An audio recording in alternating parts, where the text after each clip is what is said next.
الیان صاحب کا واقعات کو ذہن سے چھٹک کر اس گدھے کی طرف بڑھا۔ قریب پہنچ کر اس نے اس پر ٹارچ کی روشنی ڈالی اور پھر اسے ایک اور حیرت کا جھٹکا لگا۔ وہ گہرے کالے رنگ کا گدھا تھا۔ الیان کو سمجھ نہیں آ رہی تھی کہ یہ چکر کیا ہے۔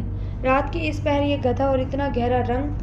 وہ اپنی انہی سوچوں میں گم تھا جب چند ساعتوں کے بعد اس کی نظر دوبارہ اس گدھے پر پڑی۔ وہ خوف زدہ ہو کر کچھ قدم پیچھے ہو گیا۔ اس کالے گدھے کے کان نیچے کو لٹک رہے تھے جبکہ اس کا سر اوپر درخت کے اونچے تنوں تک پہنچا ہوا تھا۔ اسی اثنا میں اسے وہ سیٹی نما چیخ دوبارہ سنائی دی جو کہ اسے چڑیل کی تھی، اور دوسری طرف سے وہ آدمی آتا ہوا دکھائی دیا جس کے لمبے نوکیلے دانت دور سے ہی چمک رہے تھے۔ اور پھر وہ اپنی بھونتی آواز میں مخاطب ہوا، یہ میرا شکار ہے، میں لایا ہوں اسے یہاں تک، تم دونوں اسے چھونے کی ہمت بھی نہ کرنا۔ تب ہی وہ چڑیل اڑتی ہوئی کہیں سے آئی اور اس آدمی پر چپٹ پڑی۔ وہ دونوں آپس میں گدم گدا ہو گئے جبکہ وہ گدھا اپنی سابقہ حالت میں موجود تھا۔ یہ سیاہ روح تھا، ایک ایسی مسخرہ مخلوق جو انسانوں کو دھوکہ دے کر خوش ہوتی ہے۔ یہ مخلوق کوئی بھی شکل اختیار کر سکتی ہے اور اپنا قد اور حجم بھی مبالغے کی حد تک بڑھا سکتی ہے۔ الیان پھٹی آنکھوں سے ان شیطانی قوتوں کو آپس میں لڑتے ہوئے دیکھ رہا تھا، یہ سوچ کر ہی اس کی جان نکل جا رہی تھی کہ وہ دونوں ان میں سے کسی ایک کا شکار ہونے والا ہے۔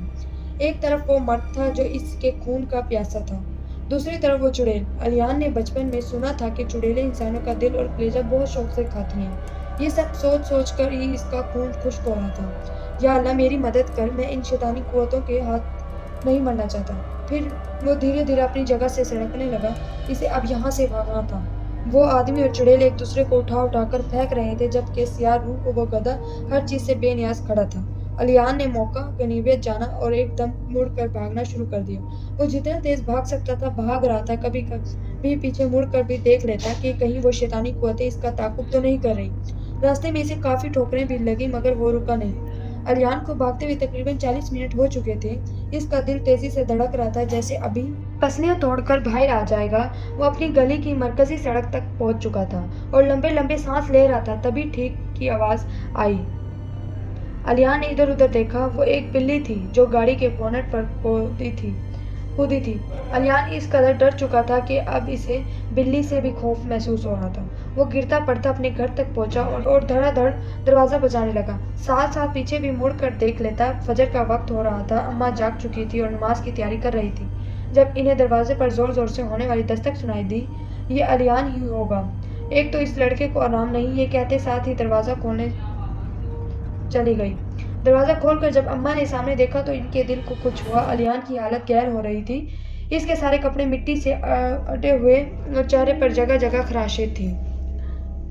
اماں مجھے بچا لو، وہ آدمی میرا خون پی لے گا اور وہ چڑیل میرا دل چھپا جائے گی، اور خوف سے کانپتے ہوئے بے ربط جملے بول رہا تھا۔ اماں نے دیکھا کہ وہ بخار سے تڑپ رہا ہے، وہ الیان کو کندھے سے تھامے کمرے میں لے گئی اور آرام سے بستر پر لٹا دیا۔ وہ خوفزدہ نظروں سے اطراف کا جائزہ لے رہا تھا، پھر اماں کا ہاتھ پکڑ کر کہنے لگا، اماں تو یہیں بیٹھی رہنا میرے پاس، مجھے اکیلا مت چھوڑنا، اور پھر وہ بے ہوش ہو گیا۔ اس کی آواز میں کپکپاہٹ واضح تھی جو اماں نے محسوس کی، لیکن انہیں سمجھ نہ آئی کہ بات کیا ہے۔ کافی دن تک اسے بخار رہا مگر پھر آہستہ آہستہ اس کی طبیعت سنبھلنے لگی۔ سب نے بہت کہا کہ آخر اس رات ہوا کیا تھا، مگر وہ جواب دینے کے بجائے انہیں یکٹک دیکھنے لگا۔ زندگی اب اپنے معمول پر آ گئی تھی مگر الیان آج تک اس خوفناک رات کو فراموش نہ کر سکا۔ وہ اکثر راتوں کو ڈر کر اٹھ جاتا اور پھر اپنے ارد گرد ڈھونڈنے لگتا۔ کہانی کو سننے اور دیکھنے کے لیے بہت بہت شکریہ۔ اللہ حافظ۔